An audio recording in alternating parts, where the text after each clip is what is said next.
Hello, ladies and gentlemen. It is your host, Seiji Samurai here, and welcome to the channel. And today we're starting off with another part 2, What If Naruto Had Zeref's Powers? I know y'all been excited for this What If, so am I. And honestly, I really don't got really much to say, except hopefully you guys have a good day. Besides that, guys, though, I really hope you guys enjoy this part to this What If. I really enjoy making this part, and honestly, I really just enjoy making content for you guys in general, and so on and so forth. But really, though, I really don't got much to really say yet, because, well, nothing really big is happening, so there's that. But besides that, guys, I do hope you guys have a lovely day today. Hope you guys relax, get comfortable. And besides that, I believe I'm done with these little announcements in mind. Let's go ahead and get started with this What If. Once again, thank you all so much for your support, and either way, let's begin. You're never gonna make it, you're not good enough. There's a million other people with the same stuff. You really think you're different? Man, you must be kidding. Think you're gonna hit it, but you just don't get it. It's impossible, it's not probable, you're irresponsible. Too many obstacles, you gotta stop it, yo. You gotta take it slow, you can't be a pro. Don't waste your time no more. Who the fuck are you to tell me what to do? Alright, guys, let's go ahead and get started with this What If. Hopefully you guys will enjoy. But either way, let's begin. Now we now start off this What If where we pretty much see none other than Gaara as he had taken a critical hit from Sasuke. As he's holding his shoulder, wincing in pain from the fact that he got Chidori down there, he'll begin to actually activate and call upon the power of the Shikaku, the one-tailed beast. Now, of course, this will cause them to form the Sound Dome, and instantly this will cause Orochimaru to begin the invasion. Now, instantly as small feathers begin to fall from above, people begin to go into sleep. However, only a few of them were able to resist it, while others just ignored it. At this, we will see Naruto as he will see he will see people beginning to pass out and go to sleep around him as he decides that now it's time for him to make his move. After all, there's no point in staying here. He has no use. So with that being said, Naruto then calmly walk out of the arena, slowly and surely to hide his presence, so no one will be able to find him. Back with everything, the invasion will kick off pretty similar to canon as a bunch of stand and sound shinobi will go around attacking civilians as well as the other enemy shinobis. While this was happening, Gaara, who was in the middle of his transformation, would then go ahead and show that he was in his half Shikaku form. Seeing this, Sasuke as well as the examiner that was there would have then, look at him in surprise as the examiner would then take out Katana as he tries to fight off against other members that was there. Look, Uchiho, from what I've seen, you're clearly in tuning rank, alright? So why don't you do us a favor? You go ahead and take care of that kid. I'll tail it with these guys. Now, of course, hearing this, Sasuke goes ahead and nods as he dashes over to Gaara, as Gaara was currently escaping from the stadium. And while this was happening, Kakashi, who was in the midst of seeing all this, would then try to, turn to his team, or better yet, try to find someone to go after them. Oh, wait, I know exactly. At this, he looks at the area where Naruto is. To his surprise, though, Naruto is nowhere around. Naruto? Where are you? At this, Kakashi was going ahead and fighting against this man as he was currently getting pissed off. Dang it, so many things are falling apart. We need to start getting things together. As Kakashi would kick away one of the enemy shinobi, he would then turn to the rest of them as he lifts up his headband, revealing the Sharingan. Now, back with Naruto, we will see him calmly walking through the Hidden Leaf Village, acting as if nothing more but chaos was happening all around him. People were running away, screaming in panic, as a ginormous snake would suddenly burst through the borders of the Hidden Leaf Village. As this ginormous snake was approaching, Naruto was just calmly walking away, as this one suddenly he would then be surrounded by all fronts by Sound and Sand Shinobi. And where exactly do you think you're going? One of them would say with a confident tone, as they will all take out their kunai approaching Naruto and trying to finish him off. However, this was a big mistake, as soon as they approach Naruto, this one suddenly a black dome would then form around them as it begins to take up everything. At this, no sound was heard from inside the black dome. However, once it was lifted, you will see Naruto as he completely walks past the bunch of corpses that are now on the ground, as each one of those Sound and Sand Shinobi that had surrounded him were now down on the ground dead, as Naruto was currently making his way to his apartment. Now, while this was happening, most of the enemy Shinobis that were there who actually tried to see all this was surprised. What was this? This wasn't part of the plan. As many of them actually now saw Naruto as a threat, this is when more and more of them began to rush over to him, while Naruto sighs. An annoyance, he would say, as he calmly begins to end each one of them simply due to the fact that his aura of death is way too powerful for them. Back with the rest of them, we would then see as we will see Orochimaru still fighting against Hiruzen as he tries to use the reanimation jutsu. Yes, my plan is finally going to fruition. I'll make sure to end Konoha and I'll continue on with my research. You can't win, Sarutobi. He would think this in his mind as he has a smile on his face. However, this is when something would then happen. At this, as Orochimaru was about to, go into the reanimation jutsu and brought up like 2 coffins, this is when suddenly, from above, a swirling energy can be sensed. As this is when Orochimaru would then look up. But it can't be. Gallant Rasengan! We would then hear it, as this is when suddenly Orochimaru would then be hit from above, as the ginormous Rasengan would then slam against him as well as the 2 coffins. At this, the attack will be so powerful that it ended up shaking and destroying the entire roof that they were on. As this when suddenly landing above, we would then see none other than Jiraiya. Oh, I'm glad I made it in time. At this, Jiraiya would say. At this, Orochimaru, who had gotten hit by the attack and was currently now in the crater barely hanging on to consciousness, would be surprised. That old pervert, how is he here? Wait a minute. Something was off. At this, Orochimaru would then realize it. The barrier that he initially planned for it to be here was no longer there. And this, of course, made Orochimaru suspicious. I have to give it to you, Orochi. You go ahead, and those kids that you created, they were, well, I guess they could have put up a better fight if only I allowed them the time. The perverted toad sage, Jiraiya would say as he laughs, laughing a little bit cockily as he looks down at his former teammate. At this, Orochimaru was confused until suddenly he wouldn't see it. At this, suddenly a poofing right in front of him, he would then see 3 toads in armor, as each one of them will be holding a member of the Sound 4. No, Orochimaru would think, as this is when Sarutobi would then to walk over to him. All the facts and clues were all pointing to you being here. So I thought, what better way to finish you off than none other than bring your old teammate to do so? Sarutobi would say, as he would be revealing why he was the professor and why he was a Hokage. At this, there's something I'm going to change here. Due to the fact that Jiraiya wasn't the one to train Naruto in this timeline, things are going to be slightly different. Because in this timeline, since Jiraiya doesn't have time to train Naruto, he's going to be actually spending most of the time, either doing research or using his spy network. And from his spy network has been telling him a bunch of intel, as it all leads to the fact that Orochimaru was planning something big for Konoha. So of course, seeing this, I would see Jiraiya actually staying in this timeline. But back to it.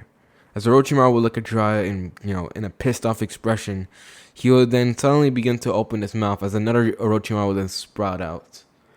At this, Jiraiya and Hiruzen would be staring at him with blank expressions, as the snake suddenly would glare angrily.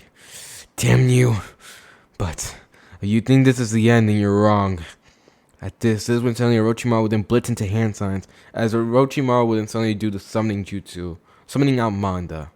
At this, seeing this, both Sarutobi as well as Jiraiya would then suddenly blitz into hand signs as well, as this is when suddenly Jiraiya would then call upon Gamabunta, while Sarutobi would bring out his staff, which is Monkey King Enma. At this is when, of course, we would then see them, as Sarutobi would then hop on the ginormous Gamabunta, as him and Jiraiya would then face off against Orochimaru in the middle of the stadium. As we now turn our attention back to Naruto, this man legit, it looked like a legit flashback from Sasuke's Uchiha massacre. Because let me tell you right now, it looked like as if Itachi did a second roundabout here. Nothing more, as Naruto continues walking through a bunch of bodies that were laid upon him. Multiple of the enemy shinobis had tried to attack the man, however, unfortunately, they all fell to this dark energy, which resembled death itself. As Naruto was calmly walking over the pile of bodies that was around him, he would eventually arrive at his apartment, which luckily had not gotten damaged at all. Good. At this, Naruto would then suddenly tap his foot on the ground, and suddenly appearing right in front of him will be none other than 4 Root Anbu members. At this, Naruto will look at each one of them, as this is when each one of them will reveal that they have a scroll. Each one will be carrying a big scroll on their back, as each scroll will reveal Naruto's research and what he has. Did you collect everything? At this, the Anbu would do nothing more but nod, as Naruto would then turn to the direction of where he should go. Perfect. Well then, let's move. Seeing this, Naruto would then suddenly go ahead and use a dark warp, as he would then suddenly teleport away, saying goodbye to Konoha, the one place he could call home. No, he can't really even call it home. If anything, if he were to call this place anything, it will be nothing more than a place with benefits. That's it. And now that it lost those benefits, as now Naruto has learned a bunch of information, nothing too crazy that could help him, he is now leaving. So with that being said, Naruto will say goodbye to Konoha. If it survives, then, well, it survives. If it goes ahead and gets destroyed, well, who is he supposed to care? He doesn't.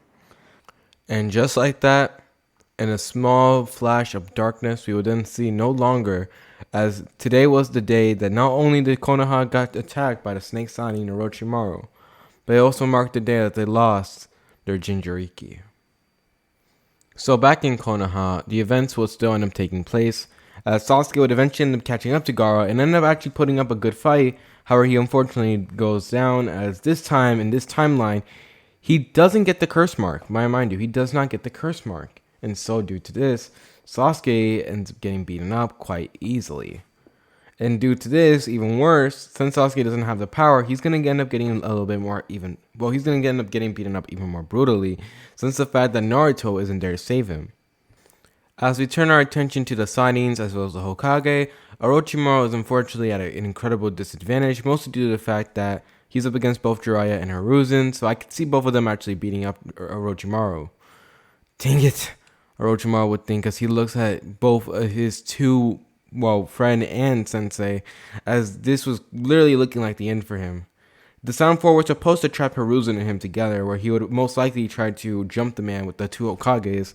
However, that plan seemed to fall apart as soon as the Jiraiya appear. Dang it, I can't allow this to go on any further. I'm gonna have to retreat. At this, as Orochimaru would look at this, he would then look at Manda before having an idea. Alright, Manda, you can go now. At this, Manda will listen to this as he glares angrily. Orochimaru, you arrogant fool, what exactly are you gonna do here? If you think about running away, you coward, I swear I'm gonna eat you. However, right before he could finish, this one suddenly he would then poof away, causing a ginormous amount of smoke to take up the entire area. Both Jiraiya and Hiruzen, seeing this, would then leap into action, as both of them would then declare that they won't allow Orochimaru to get away. However, this was part of Orochimaru's plan. Closer, closer. As Hiruzen and Jiraiya jump into the smoke, this is when suddenly Jiraiya and Hiruzen would then suddenly feel pain. Wait, what? At this, looking up, they would then see the ground had turned into spikes around them, as Orochimaru had actually used Earth Style to try to make these Earth spikes to stab into them. Luckily, they only had pierced a little bit of Jiraiya, since Jiraiya was able to dodge, as well as the fact that Hiruzen was not able to be taken out by something like this so easily. With this, seeing that it was not a distraction, Orochimaru would then also activate his other trap, this being a ginormous explosion tag, pretty much. Just as both Jiraiya and Hiruzen were finally able to get out the earth spikes, they would then stumble upon the explosion, causing the entire arena to shake up, as well as waking up people who haven't awoken from the genjutsu. At this, smoke will begin to settle in, as Konoha can do nothing more but watch in terror as it continues being attacked.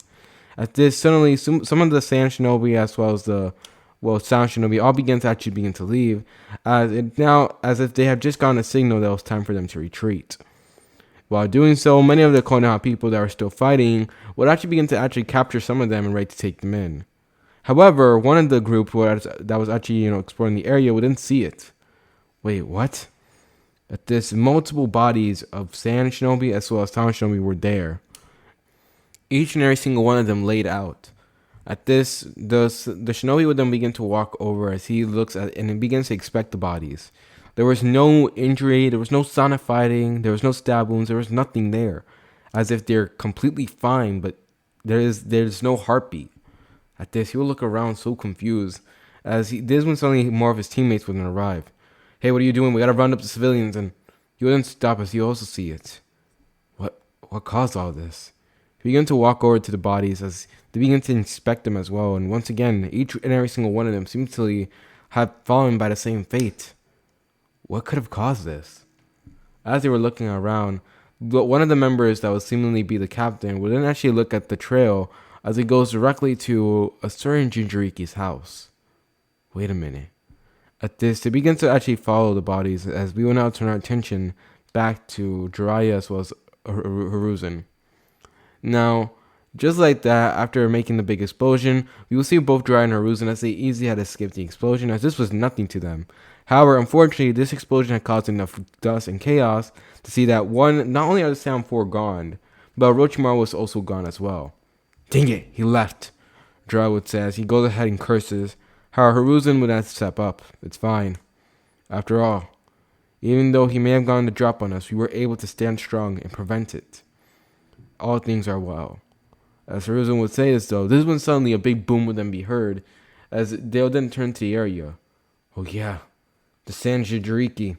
At this, Jiraiya would then suddenly dash off as Hiruzen also stands by, but this is when he would then summon out multiple shadow clones, ordering them to start helping out the civilians, as he knew that Jiraiya could take care of it. So back with Sasuke, I'm sorry to say, Sasuke ends up, he is not strong enough to keep up with him. No, he's definitely not strong enough to keep up with Gaara. And Gaara was extremely pissed off as he thought that the Uchiha was going to give him a challenge, but now he was not given the challenge he deserved. This is the end for you, Uchiha, Gaara would say as he had a bloodthirsty look on his face. At this, Sasuke, who was currently hanging on, currently being held by a bunch of sand on a tree, was currently being squished to death by the sand as he slowly begins to think, is this it? Is this the end for me? I thought I could get my revenge on Itachi, but I can't. You're too weak. As soon as Sasuke would actually say this is when suddenly another voice would set in, as if combined with his own. At this, you wouldn't see Sasuke suddenly be transported as he ends up seeing himself in a dark room. What? I said you're too weak. The voice would then speak up once again, as this is when Sasuke then turns around to see none other than a younger version of himself. However, the disturbing thing about this younger version was the fact that this guy, it was like a combination of both Sasuke and Itachi, as one side of his face was the regular kid Sasuke, while the other side of him was the Itachi. At this, the younger version of him would continue walking towards him. You're so pathetic, you're so weak, the younger Sasuke would say as Sasuke would shake his head. No, you're wrong. However, this is when once again Sasuke would suddenly feel an arm wrapped around his neck as he would then suddenly see the scene change around him. This time being in exactly where the area where he remembered he last saw Itachi, the night of the massacre. As Sasuke began to have pretty much mental image as he gets multiple flashbacks, he realized that in the end of the day, these were nothing more but Sasuke's memories. Each and every single one of them. As he realized that this was it. This was the end of the line for him. As Sasuke begins to realize this, he begins to hyperventilate. As back in the real world, Gaara had a sadistic grin as he begins to, once again try to squish Sasuke. However, this when suddenly he would then be intercepted by none other than Jiraiya. As he then appears in a flash, he would then suddenly palm strike Gaara in the stomach, as he appeared so fast that the sand shield couldn't even react. Due to this, Gaara would then be sent flying, causing him to be detached from Sasuke, and causing the Uchiha survivor to land on a tree branch. Gosh dang it, Jiraiya would think as he looks down at Sasuke. At this, he already knew that this was not going to look good, but right now he needs to take care of this. So with the bite of his thumb, we will then see Jiraiya as he prepares for combat against the Sand Jinchuriki. Now, I'm not really going to explain this fight since it's not really that much important. As if you guys think even for a second Jiraiya is not going to win, then hurry up and get that thought out of your mind. Jiraiya wins this fight easily. There's no way Kid Gaara is going to beat him, okay? Even with the Shikaku, there's no way. And so with that being said, Jiraiya ends up beating up Gaara quite easily, ends up putting a seal on him to prevent him from unlocking the Shikaku. At this, both Tamaru and Kankuro also arrive. However, Jiraiya ends up capturing them too, considering the fact that, he's Jiraiya. They're not going to do anything to him. And so with that being said, the invasion with Konoha is over. So now moving forward, with the time skip, we will see Hiruzen as he was currently sitting in the council room, as everyone was screaming out in terror that they need to do something. After all, Konoha has been weakened to an extent. Number one, due to how much casualties and damage the invasion had caused, this would end up causing many people to actually, literally, there's a large loss of shinobis here. And even though they technically had won the battle, so many flaws and so many bad things had happened that they had no idea what exactly to even do. And so due to this, they tried to establish some balance that they need something, but Hiruzen was sort of fed up with it. The council meeting is adjourned. We don't need any more of this. As Hiruzen gets up, one of the civilian council who gets angry and speak up. And you're not even going to do anything? Shouted the council member as he was angry that Hiruzen was not going to take a stand or to even try any actions. However, he would then be glared at by Hiruzen, as this one suddenly an Anbu member would then appear, as he would actually hold a katana directly to the civilian council's neck. Listen closely. I am your Hokage. You have no power or authority. All you guys are is to supervise me. Alright? Actions will be taken, I swear. But for right now, currently, we must try all that we can together and also check to see what resources we still have. Until then, this matter will be discussed later. Alright?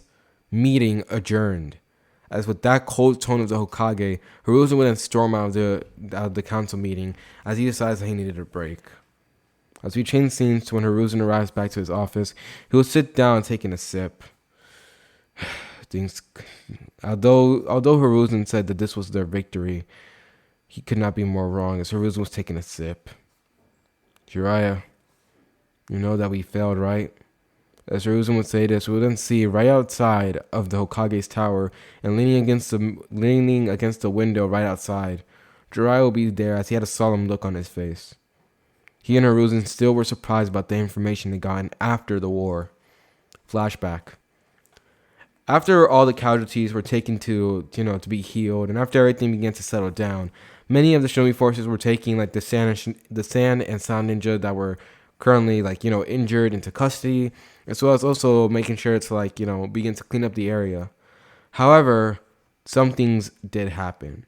As Hiruzen and Jiraiya that were currently right now trying to maintain order, this one suddenly 3 Shinobi would then appear. Hokage-sama, we have something to report, they would say. In the way and the tone that they were explaining it, both Jiraiya and Hiruzen felt as if a bad omen would just cast upon them. And later on, they were explaining the information. So apparently, the Leaves Jinchuriki, Naruto Uzumaki, was no longer in the Hidden Leaf Village. This would shock both Hiruzen and Jiraiya to their core. Orochimaru, could that have been your plan all along? At this, Hiruzen was having a panic attack. However, none was much worse than Jiraiya, as he was currently clenching his fist, as you can pretty much see the red angry aura just coming off of him. Orochimaru, you bastard! No, Minato, Kushina, I won't allow this. I can't allow this. At this, Jiraiya will stand up as he then turns to Hiruzen. I'll go find him. At this, he goes ahead and prepares to dash out of the village, but this one Hiruzen wouldn't stop him. Don't. During the invasion, it took up a large amount of time. If we try to send out any forces currently, we wouldn't be able to think about finding them. At this, Jiraiya gets angry as he then turns to him. My spy network, they should be able to find him. However, this is when Hiruzen then turns to him, speaking with an authority-like tone. And what? Your spy network is powerful, but how long have you been tracking Orochimaru? Huh? It took us many years to even find a single clue on him.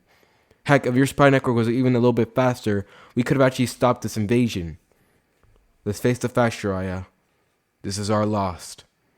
At this, Jiraiya looks down for a minute as he clenches his fist angrily until finally he decides to vanish. He needs to clear his head.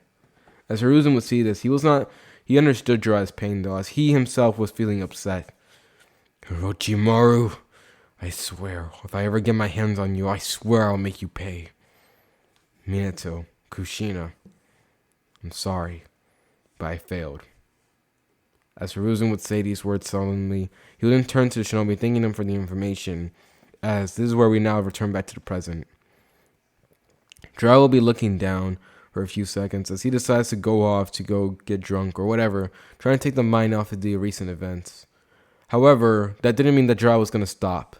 Although he didn't know exactly what Jiraiya had planned for Naruto or what's happening to him, Jiraiya knew one thing. He was not going to give up. He was going to continue searching for him.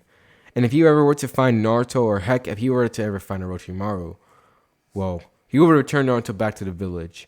And as for Orochimaru, Jiraiya will make sure that he properly fills in his grave, as Jiraiya would have a dark look after that thought. As we see him suddenly just body flicker away. Back with Naruto, we end up seeing the young boy as he was currently making his way through the forest, as this man was completely just at one with nature. He was free. It was honestly feeling quite perfect. The Hidden Leaf Village did quite a large amount of assets, and they had supported him quite well. However, they were no longer of use to him. And so it was time for him to expand, truly begin to work his way to peace. With the agreement with the Orochimaru, things are going to go underway very swiftly. And Naruto already knew the perfect location where he's going to go to next.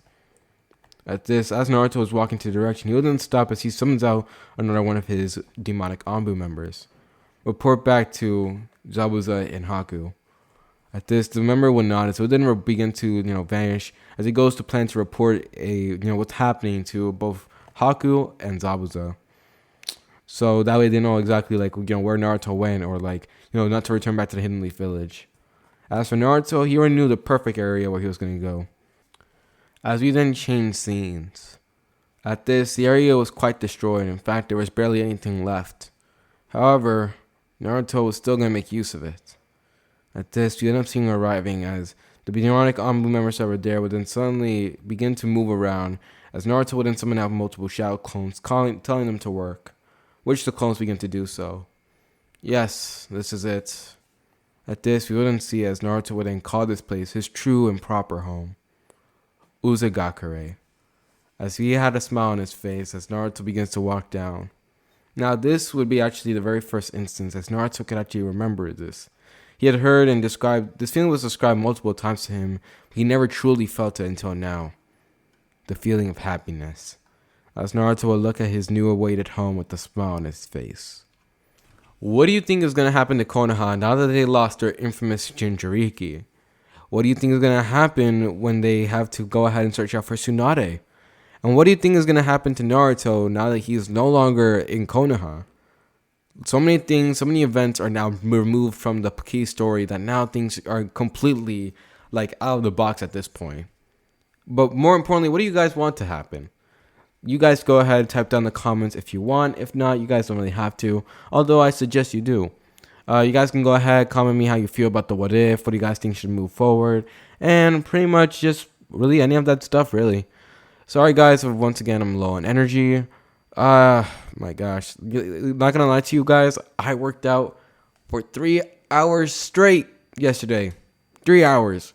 And let me tell you right now, guys, my muscles never felt more sore than it did right now. I'm not gonna lie to you, I was listening to some hype up music, and the next thing I knew, I was so in the zone that I kept pushing myself when my body was telling me not to do it. And so my muscles feel so tense to the point where it's uncomfortable, dude. But besides that, guys, thank you all so much for your support. You guys have been amazing. And hopefully you guys will enjoy this part and enjoy the next part to this what if, which I'll try to be posting. But besides that, oh shoot, I ate a lot of food. Sorry. But besides that, guys, hopefully you guys do enjoy. And either way, hope you guys have a good day. And besides that, it's your host, Seishi Samurai. And he's out and is going to relax for a little bit. Peace, see ya, and have a lovely day.